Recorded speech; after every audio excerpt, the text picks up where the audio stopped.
rinse. You want to rinse? No. No, okay, good. Thought about it for a second. Oh, that's good. Put the ice in my mouth. There's the Yankee Clipper. One of the great men of sporting history in America. Here we see George going to work with his left hook, which has been his most effective punch, along with his left jab. He's done relatively little damage with his right Your old in man's this up fight. there with mine. Bring this home. Fight this guy. Use your jab. Come on. Let's go. He's ready. He's ready. You heard Tommy Gallagher trying to whip his horse home, reminding him what's at stake here for both of them. Your old man's up there with mine. Saverese's father died in 1989, just shortly before he began his professional career. He says that he weathered the storm of his father's death by writing poetry about it. Sometimes it eases your mind from stuff when you write about it. Unless you get the frustration outside of you. Stop holding the hip too. Let's go. Good job. Keep him up, both of you.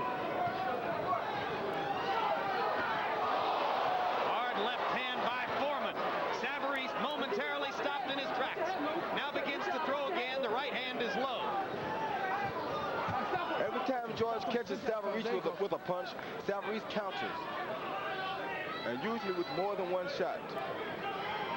Even though Saverese is fighting a 48-year-old man, his stock might rise after this fight, win or lose. Good job. He's fighting a 48-year-old man who is equivalent to some 25-year-old men. George really does still have some stuff. A lot of Question stuff. about it. A lot of stuff, and it keeps pressure on your whole entire fight. Most of the guys that are in their primes can't do this. Well, part of it is that he's not terribly worried about your punch. That's part of it. I mean, if you walk around with a Jeep on your back all day, would you be worried about a punch?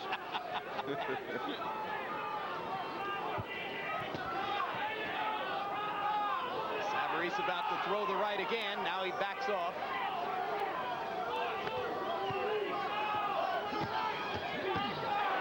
Three-punch combination from Saverese.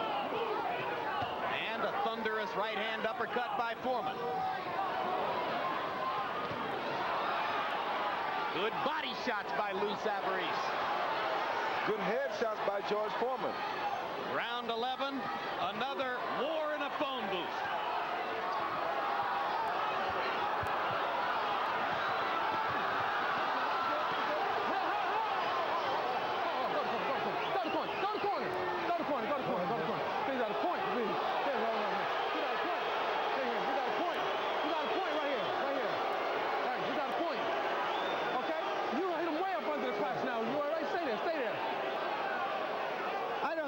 Why would he take a point away for the first bad low blow, Harold, even though he warned him about some shots behind the head earlier? Well, Larry, I tell you, it all started with Angelo Dundee before the fight started. He was psyching Eddie Cotton, yelling he's going to hold us behind the head, and sure as the devil, Cotton started warning him for rabbit punches and hold him on the head. And then Cotton warned him a couple times for low blows. He finally pulled the point. But I think it really was unjustified because he never hit him flagrantly low. I agree. I think that was not a good... Oh, there goes Saverese. That left hook hurts Saverese, but I don't think George knows it. He will make it out of this round, though. That left hook did hurt Lou.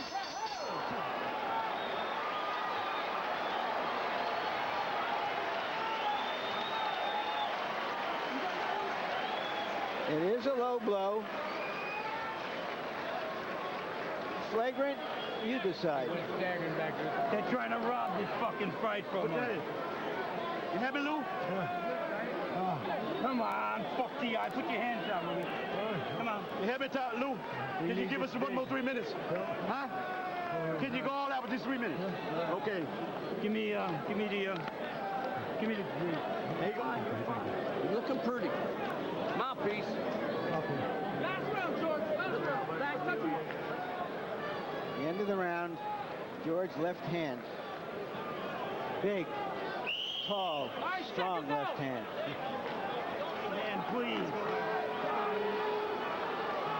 is a salesman, but he's got a product to sell.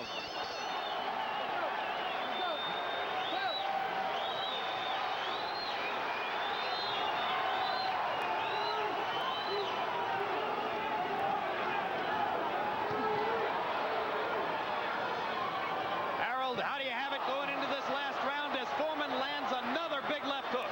Jim, as I see it, whoever wins the 12th round wins the fight. 104, 104, because of the 1 point that Eddie Cotton pulled.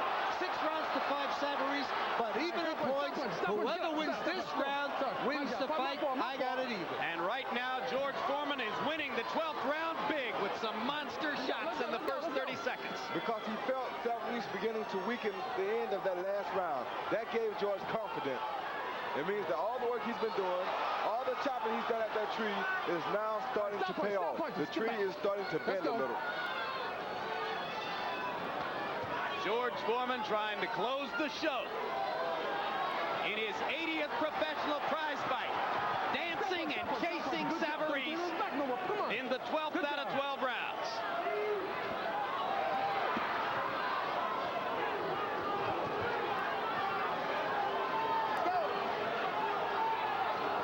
This is very disencouraging to a young fighter to have a guy 48 years old chasing you at the end of 12 rounds. Another thunderous left hook by Foreman, up and under. That left uppercut is landing time after time. Okay, stop punching, stop punching, stop punching. Saverese's activity level way down in the 12th. Now here he comes.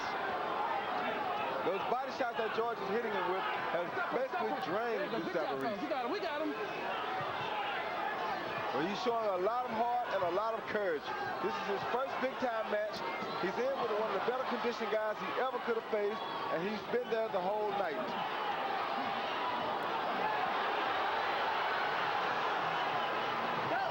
And he's not trying to back down now. Stop punching, stop punching, stop punching. Come on, come on, we got him. Go ahead.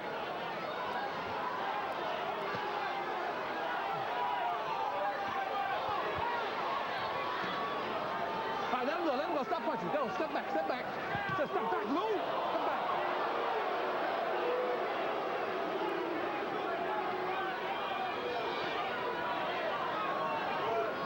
Oh, that was a big right hand by George. Go, hands free. All right, stop punching, stop punching, stop punching. Good job, step back, we got it.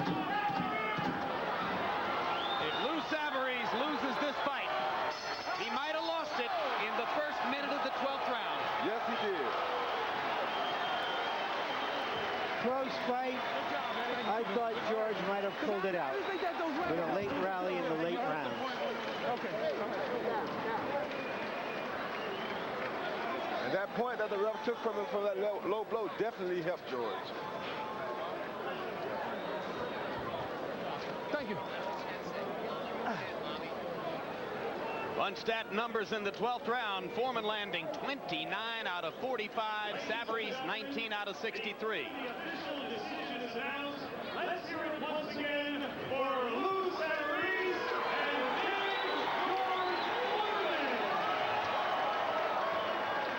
There were moments when it was indeed Rocky VI. Crowd got its money's worth. Harold Letterman, how did you score it? Jim, I agree with all of you guys. 114, 113, Big George Foreman, based on that 1 point that Eddie Cotton pulled in round 11, I thought quite unfairly for low blows. I mean, it was a very, very close fight. George Foreman certainly wore down Lou Saverese in the last 4 rounds. I thought George Wood clearly won rounds 9, 10, 11, and 12 when Saverese tired badly. I had Lou with a big 6-2 lead after 8 rounds. Foreman just tied it up in the last 4 rounds, and I believe that 1 point, just as it did last week in the Junior Jones fight, is going to make the difference. So on Letterman's card, Saverese wins 6 of the first 8 rounds, and Foreman gets credit for winning the fight. Interesting challenge to the 3 ringside scorers tonight here in New Jersey. A week ago here on HBO in Las Vegas, you saw a very close fight scored for Junior Jones against Marco Antonio Barrera as Jones won the late rounds with rapidly increasing pressure. Very similar script here tonight in an entirely different looking fight. Let's go up. The ring announcer, Mark Barrow. Out. Now we pause as they tell us that they need a moment to recheck the 3 scores with the judges.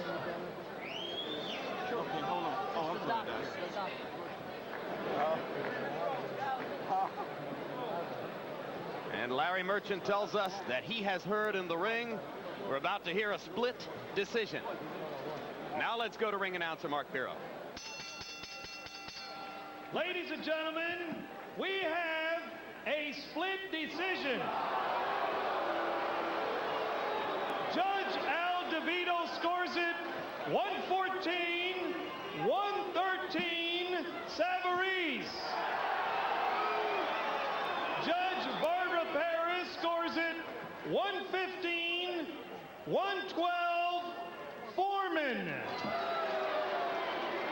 And Judge Shafiq Rashada scores it 118, 110 for the heavyweight champion of the world, Big George Foreman. 118, 110. George Foreman, winner by split decision. The third judge announced, Shafiq Rashada, scores it 118, 110 for Foreman. After the first 2 scores, Al DeVito, 114, 113 for Saverese. Barbara Perez, 115, 112 for Foreman. So an unusual divergence on the scorecards, and Foreman gets credit for the 76th win of his career. Big George never stops. And you have to assume that Mr. Rashada is an aficionado of power punching. Yes, he is. And now let's go to Larry Merchant with George Foreman. Thank you, Jim. Congratulations, George. Were you surprised that it was a split decision? Well, it was a decision for me, and that's all that counts. Sometimes you do your best, and the other judges see that the other guy did his best, and it's like a beauty contest. I'm just happy to have the victory. At one point during the fight, we heard you say in the corner, I don't understand how he's standing up. I did not understand that. I hit this guy with lead right hands and lead left hands that should have dropped anyone. I don't know where he's got the strength in the legs to do that. I still don't understand that. Were you surprised that he showed that kind of jaw, given the fact that he hasn't been confronted with a big puncher before in his career? I was forewarned about this guy's courage and his strength. Even the odds favored him somewhere in Las Vegas, so I knew that he would be standing there when the fight ended. I was trying for a knockout, but if it didn't happen, I wanted to be a welterweight. I've been watching enough of those young fighters on HBO to know how to box a little bit. I'm learning as I go. George, at least on our card, you were behind the first half of the fight. Did you consciously step it up? Did you think that he weakened in the later rounds? Well, I was landing a lot of power shots early on and wasn't counting on putting together a lot of combinations, just power shots, hoping to drop him. And when I saw that wasn't going to happen, so I just picked up and started landing a number of jabs, lead right hands, and things of that nature to get the points on the board. Did he ever hurt you? Yeah, I was hurt a couple times. Really? With what? He threw one, I think it was a straight right hand, hit me on top of the head, and I thought I was going to do the boogaloo for a moment, but I realized people are going to dance and say, George can't even dance like the rapper, so I stopped doing it. He hurt me there, he did. Can you tell us about your comments about the referee? Angelo said in there, the referee is okay, you're doing good with the referee. What did he mean? Well, the referee was not going to take any nonsense. He warned me a few times because I try to go to the body, and sometimes I slip a little below the border. I didn't go below the belt, but it was enough to make me understand that he was right because it did go low. And then the other guy holding me behind the head, he warned him fairly. It's seldom you get a good, honest referee, so I give all that to Larry Hazard. This man, I put my whole life in his hands. I even gave up the WBU notification or whatever you call it because I wanted Larry Hazard, the State Athletic Commission here, after I saw the job he's been doing when we did the HBO fight, I trusted him to get fair judges and referees. Did you think he was justified in taking a point away from Saverese for fouling? I can't remember that one. I thought he was taking it from me. I really did. I said, I must have hit him low or something. I didn't know. You mean it was Saverese? Yes. Oh, goodness. I thought it was me. George, you showed tonight that as long as a guy's going to stay there and punch you, you might be able to fight until you're 68. I don't know about that. I'm starting to confuse things more than I am helping things. I'm almost 48, 50 years old. Tonight I had to box. I don't like boxing. I like knockouts. These guys are deciding, hey, I'm going to stay there and take some of this punishment, and I don't know about that. All right, you're still in play. You won the fight. What are you hoping for next? Well, I just want to stay active. I'm a professional fighter. I've got about 9 kids, and they're all trying to go to college. I can't talk them out of it. They don't want to play basketball or football. They won't get a scholarship. It looks like I'm going to have to pay for them. So show me the money. Thank you very much, George. Okay, thank you. Jim?